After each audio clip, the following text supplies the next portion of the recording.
Thank you so very much. Really appreciate so much your coming and staying through the day with us. It was in 1838 when Abraham Lincoln addressed the Lyceum in Springfield, Illinois. And this is what he said.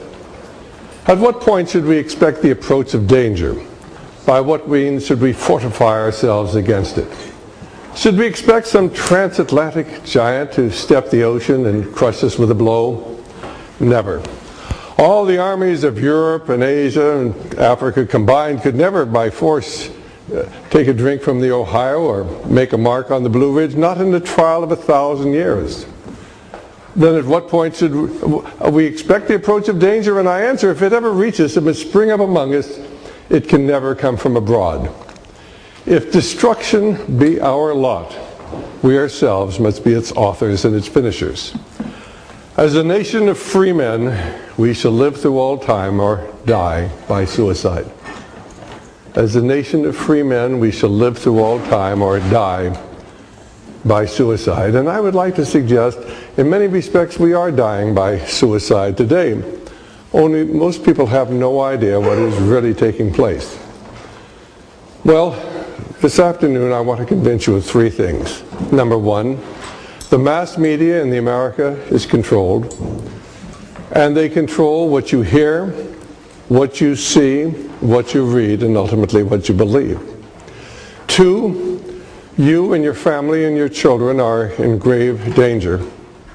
And three, there is an organized effort to destroy what was once the land of the free and the home of the brave, and if we can expose that effort, why, we can preserve this nation for generations yet unborn. Elie Wiesel wrote a book. He actually eventually got a Pulitzer Prize, but his book was entitled One Generation After 1970, and this is what he wrote. Spring 1945. Emerging from the nightmare, the world discovered the camps, the death factories, the senseless horror, the total disbasement, the absolute reign of evil. There was then a technique, a science of murder, complete with scientific laboratories, complete with business meetings and progress charts. The men who were involved in this process were not necessarily from the gutter society of misfits, or they were people, well, many of them held degrees. They held degrees in philosophy and biology and sociology and general medicine and psychiatry, in the fine arts. There were lawyers among them, and unbelievable but true, theologians and aristocrats. And of course, Elie Wiesel asked the question, how could this have come about? You know, when we think back to what happened in Germany, why we hear a lot of arguments about the Holocaust. Did it really occur? Perhaps it didn't occur. And we argue the wrong point because they do this intentionally to confuse us, so we really can't see the smoke for the trees. And so it is that if we look at what really happened in Germany during the Second World War, we find that they systematically exterminated about 100,000 people who were mentally handicapped. They sterilized 700,000 people who were physically handicapped. According to Norman Cohn in his classic work, Professor Norman Cohn, A Warrant for Genocide, they killed 6 million Jews, but they also killed 12 million others. Now, everybody has heard, every literate person in this room, in our country, has heard of the 6 million Jews, but why have we never heard of the 12 million others? Certainly those of you who have read Corrie ten Boom's book, The Hiding Place, will remember that she and her sister and her father were taken to a concentration camp because they were hiding Jews in their home, and of course they were all to be exterminated for some strange reason. She was spared and the others were killed. Now, why was Adolf Hitler killing Christians? In fact, most of the people who were exterminated in those camps, other than the Jews, were Christians, because Germany at that time was a strongly Christian nation. It's no longer a strongly Christian nation, but in those days it was. How could it be that anything this horrendous, we would never hear about the 12 million others? Does that bother you? There were many other things that happened at that time. There was something known as Operation Keelhaul. Immediately after the Second World War, there were Russians who had either gone over to the Nazis because they hated communists, or they had certainly been captured by the Nazis, but some of them were living in the United States in camps, or in Canada, or in England, or in Europe. They were all in camps.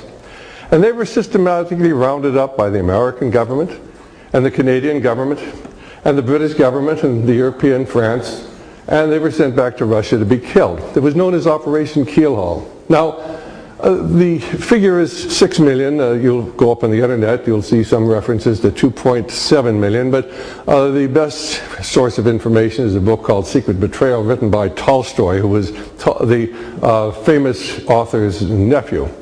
But his book, Secret Betrayal, documents about, I think it was pretty close to 6 million were rounded up and sent back to be killed. How could you conceal something like that in America? Unless there is a degree of control over what the American people think. And there's a book that all of you need to get. We carry it. It's called The New Media Monopoly. It's written by Ben Bagdakian, who was formerly the dean of the School of Journalism in Berkeley. And he started analyzing the control of the American media back in 1983. At that time, there were 50 major corporations that controlled the American media. The latest edition has been renamed. It's called The New Media Monopoly. 5 major corporations dominate the media in America today. Now, the conservatives are told, oh, the media is liberal because the reporters are liberal. The liberals are told, oh, the media is conservative because the big corporations own the media.